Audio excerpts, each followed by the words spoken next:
Valdés. Valdés. Hoy, 1 de mayo, sabemos, como todo de costumbre, que se celebra el Día de los Trabajadores. ¿Qué podría usted indicarle como sugerencia a toda esa población que, independientemente de sus situaciones críticas y precarias, no se pronuncian y se mantienen sosegados en vista de todo lo que está haciendo este gobernante? Bueno, yo lo que puedo sugerirle a toda la población panameña es que ha llegado el momento donde hay que perder el miedo, porque a este país le han robado tanto desde muchos gobiernos y este ha venido a rematar.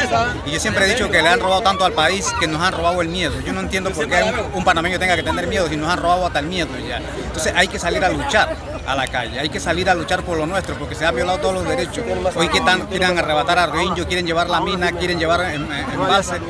O sea, hemos visto todo el abuso de la corrupción que hay en este país y vemos cómo los rabiblancos sí tienen oportunidades de irse a la casa y al que se roba la gallina tiene que terminar en la cárcel. Entonces no hay una justicia verdaderamente para todos los panameños. La constitución política dice que no debe haber foro y privilegio, pero aquí pues hay mucho foro y privilegio. Entonces aquí hay que respetar. Aquí el pueblo tiene que hacerse respetar su derecho, porque el gobernante no es el que no, él es el presidente, pero quien es el que manda aquí es el pueblo. Él es un empleado del pueblo, señor presidente. Usted no es el jefe del pueblo. El pueblo lo puso ahí para que gobierne, no para que sea un dictador contra su pueblo.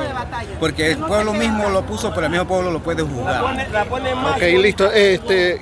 Tenemos conocimiento que para los días venideros se va a hacer una marcha desde el área de Colón. Es muy correcto. Vamos a atar esto desde la provincia de Colón con la gran caminata por la justicia, le hemos dicho así, la caminata por la justicia y por la vida, que va a ser de la provincia de Colón el día 7 de junio, 8 y 9, hasta aquí a Panamá.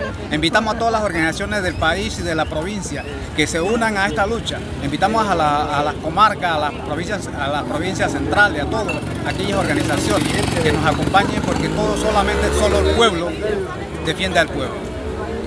Asimismo, ¿de qué hora será la marcha? Estaremos saliendo después de una misa que va a hacer el obispo de la provincia de Colón para acá, para Panamá.